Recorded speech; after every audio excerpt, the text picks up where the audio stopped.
All right. Well, hello, market trainers.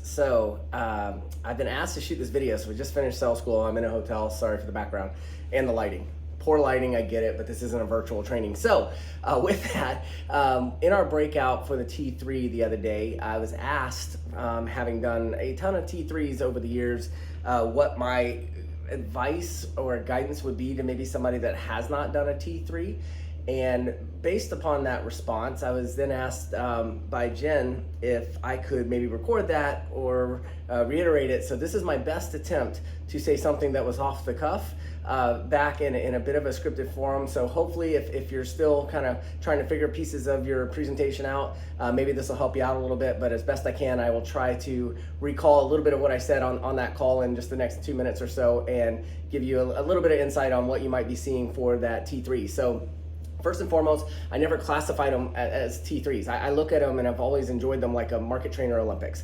And so when I said that, it seemed novel to some of those on the call, but I've always referenced these as market trainer Olympics, where the best of the best get to come together and show off their tricks and tools and get to steal from each other. And it's a really cool opportunity to get to maybe see a different way to do some things that we've been doing when we all work in silos for the most part. So we don't get a chance to watch other people do stuff very similar to what we do, but maybe have a different take on it. So really enjoy it. Understand that you're going to get to learn a lot and pick out a lot of different techniques that are going to come to the table, and you'll be taking a ton of notes. This is some of the best meetings that you'll get as far as actual items that you get to implement on a daily basis. I still use a bunch of stuff that I stole off of market trainers over the years.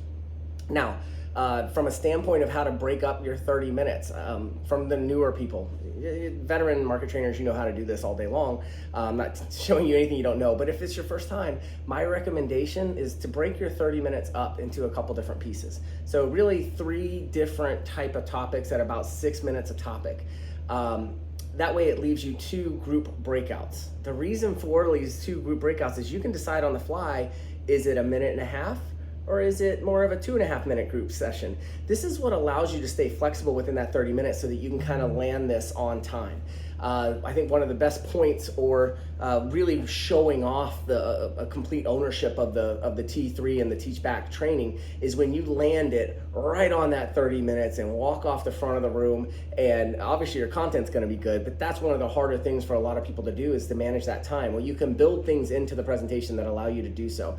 So another really important thing that I find is make sure you have the first minute and a half absolutely scripted, written out. You know exactly what you're going to say. Within the 6 minute topics or so, you can be a little bit more loose, a little bit more off the PowerPoint, but really set it up with a powerful 2 minute or a minute and a half intro that you come in, have a topic, have a training, have another topic, another training, so you can adjust so that you can finish off with that last topic, and then again script the last minute and a half.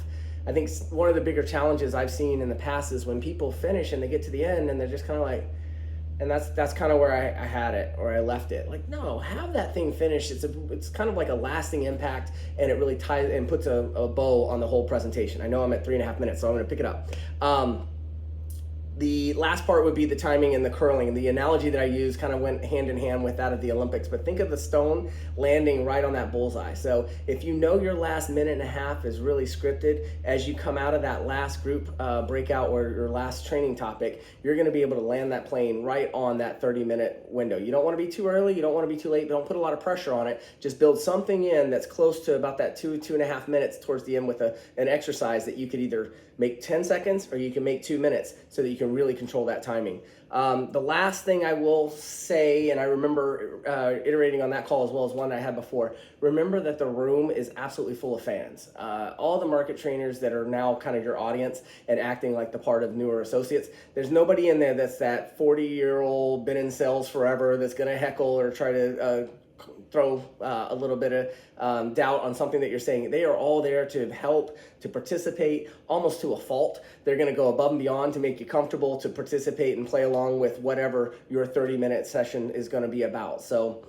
in summary, I kept it under 5 minutes at least.